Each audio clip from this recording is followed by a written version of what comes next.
Hi guys, welcome back to Medicine 2020. So today we'll discuss an important concept in respiratory system, oxygen hemoglobin dissociation curve.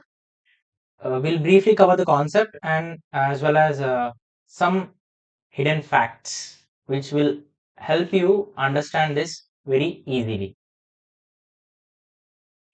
The oxygen hemoglobin dissociation curve, it is a graphical representation between the relationship of partial pressure of oxygen in blood and the saturation of hemoglobin, in which the partial pressure is represented in the x-axis and the saturation in the percentage on the y-axis. Okay, so what does it do? It means it gives information and provide insights into how readily or how much the hemoglobin is binding with the change in partial pressure in any graph. Okay, in any graph, the x-axis usually is the known value which you can control, and the y-axis contains the value that you observe when the x changes. Okay, so you will observe how y changes with respect to change in x. In this you are observing how the saturation is changing with respect to change in partial pressure. Moving ahead, we should know that there are two states of hemoglobin. One is tense state and one is R state.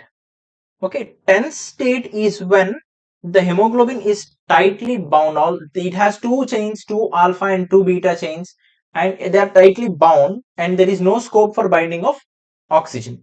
Whereas in the relaxed state, they are very relaxed, and the sites open up for oxygen binding, where you can see here on the image. Here, oxygen binds oxygen and oxygen. So just remember that relaxed is receptive for oxygen. Okay, tense is when you are very tensed, you can't receive any information, right? So the same way here, I'll give you a one clue which will make everything easy. What everybody seeks in life is stability, right? Be it financial, be it anything. Okay, in the personal life, you want a stable relationship also. So if something is giving you stability, that is most preferred above anything. In the same way, be it a physical factor, a chemical factor, or anything, or an environmental factor, which stabilizes the tense state of the hemoglobin, will not allow oxygen binding, and it will give away oxygen outside, oxygen release, because tense cannot bind oxygen, so it will not allow binding of oxygen, and it will throw away the oxygen that is already bound to it also, if it is getting stabilized in the tense state. In the same way, in the relaxed state, if something is stabilized, what it will do? O2, oxygen is there, it is stable. So will you let go of your partner or of your money if it is providing stability? No. So what it will do? It will not release oxygen. Okay, it will not release oxygen. That means it will be tightly bound to hemoglobin. So O2 binding is happening. So this concept will help you understand everything. Coming to the next part, P50. So the partial pressure of oxygen at which the hemoglobin is 50% saturated is P50. Okay, I don't think there is any difficult to understand this, right? Here the P50 is around 26.6.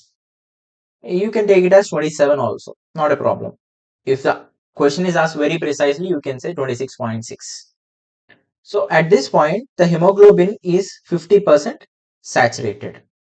Okay, the 26.6 is the partial pressure in millimeters of mercury. Okay, so what is happening here? If we remove this P50, okay, if we remove this P50, you can observe in the same curve that 26.6 millimeters of mercury, the hemoglobin is 50% saturated.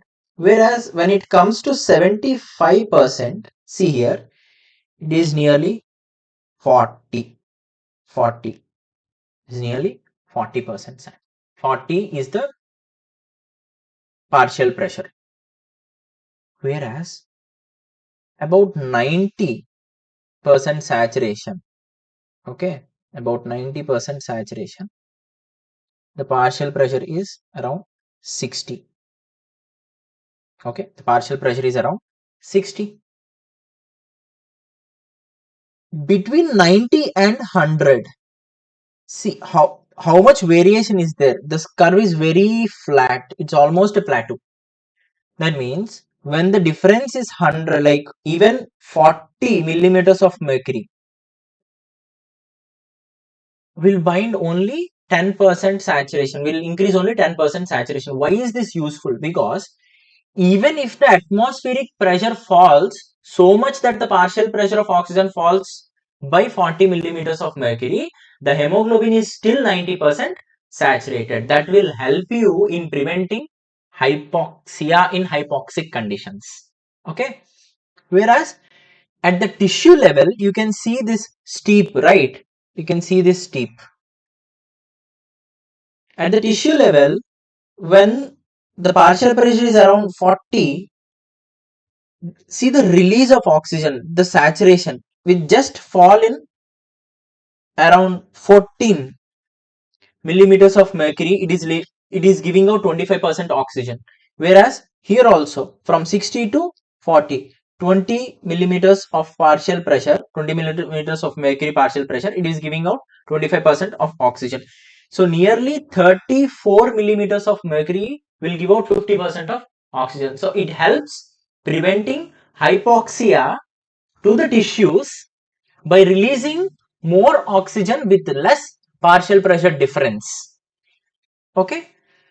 So this is the importance of sigmoid shape in this oxygen hemoglobin dissociation curve.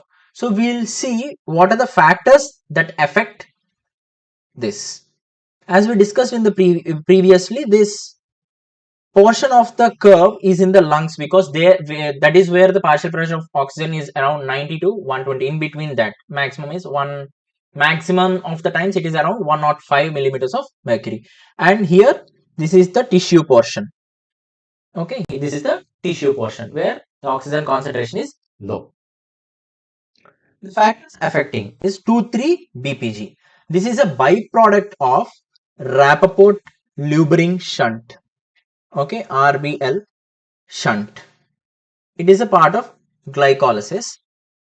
Okay, what happens? R23-BPG is a negatively charged molecule, whereas in the RBC, if the hemoglobin is taken like this, the center of all these four chains is positive. In the center, there is positive charge. So this negativity binds the positive charge, and this stabilizes the hemoglobin in which state? Tense state. As we have seen, in the tense state, what will happen? No O2 binds and the bound O2 will be released, right? So if 2,3-BPG is more, what will happen? O2 released. If O2 is released, more partial pressure is required to bind P50. That means P50 increases. So the curve shifts towards right. In more the concentration of 2,3-BPG, more the shift towards right, and less the concentration. If the RBC is stripped of 2,3-BPG, the curve will shift to left. Okay, so this decreases O2 affinity and shift the curve to right side. And the second factor is temperature. In the hemoglobin, oxygen is bound to, in the RBC, oxygen is bound to hemoglobin via some or the other type of bonds, be it any.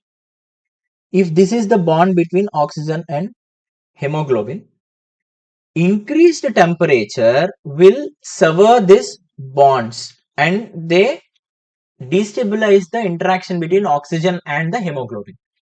So this will cause release of oxygen.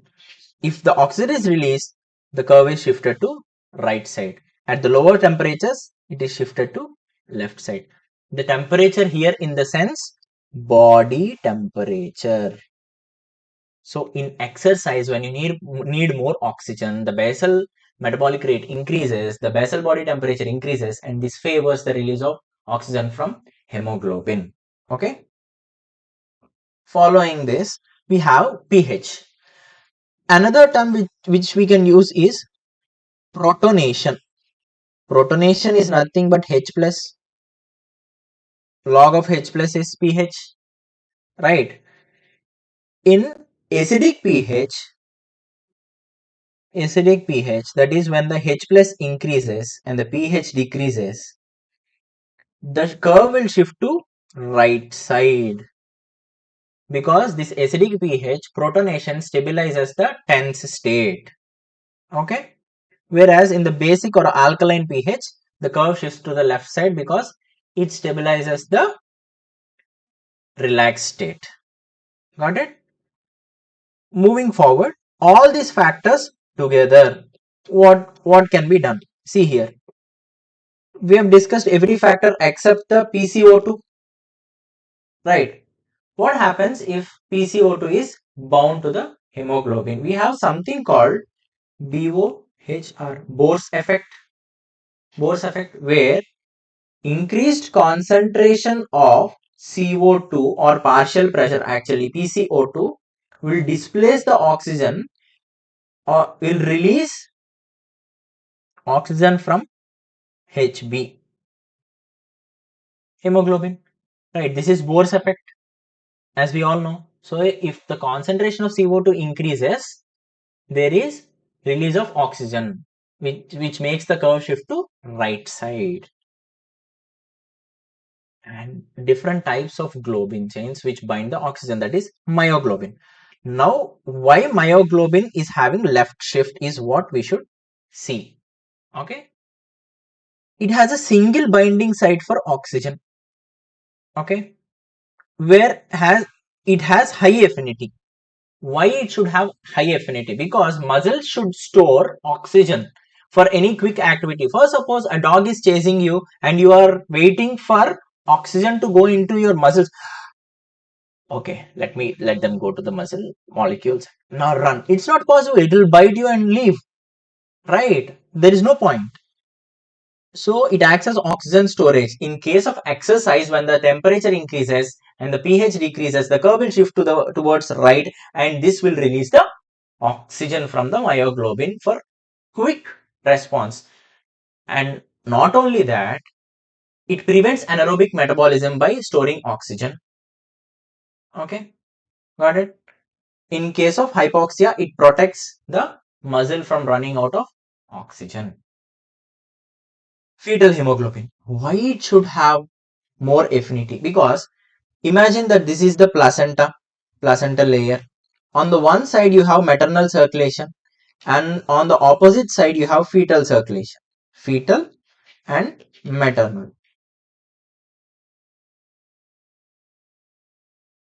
Affinity of maternal hemoglobin, that is HbA, is more than that of HbF. Will the oxygen go from this side to this side? No. Obviously, the fetal hemoglobin should love oxygen more than that of maternal. Only then it will allow the oxygen to move from this side to that side of the placenta, from the maternal to fetal side of the placenta. So, it has more affinity. Okay. And this will take the oxygen to fetal tissues where there is more carbon dioxide, Bohr effect occurs, and everything happens as you know with the oxygen transport. Carbon monoxide. This is a very, very interesting thing. It reduces oxygen carrying capacity as well as it reduces the release of oxygen from hemoglobin. So how does this happen? Carbon dioxide is the love of the life for hemoglobin. It will not leave no matter what. So if around 25% out of 4 binding site, if one carbon monoxide is bound, okay, there is the saturation of oxygen falls, that is 25%. Around here 25% of Hb is bound by carbon monoxide, the saturation falls. right? Also, when 50%, like two spots are taken, it will not leave. So there is no scope for oxygen to bind. Like that, the saturation of oxygen gradually falls. But you'll ask, how does this reduce the release of oxygen from HB? See, the carbon monoxide has the highest ability to stabilize HB in relaxed state. That means it is like giving you 10 crores, and if someone is giving you 10 crores, okay, for free, you got it, okay, you found it somewhere and you are having them in your bank account, will you work for suppose? Like, unless you're very passionate, nobody will work, of course, right? You cannot pull it out. So, if it is stabilized, oxygen will not leave the hemoglobin. Hemoglobin will not let the oxygen go because it is stabilized with carbon monoxide. This will shift the curve almost perpendicular. See, you can see here, almost perpendicular. That much affinity it has. Okay? Great. See, this is an MCQ. Right among the following for a 40-year-old chronic smoker. The smoking reduces 2-3 BPG, so this option is wrong. And it increases oxygen delivery to tissues. No, if 2-3 BPG is reduced, it cannot increase. It causes left shift. Yes, because smokers have usually more carbon monoxide. Usually we have 0.3% carbon monoxide inside, and smokers will have them up to 10 to 15%. So it will shift the curve to left. This is the right answer and this is the wrong one. This is the elimination method. Okay. So thank you for your time. I hope you understood and enjoyed it.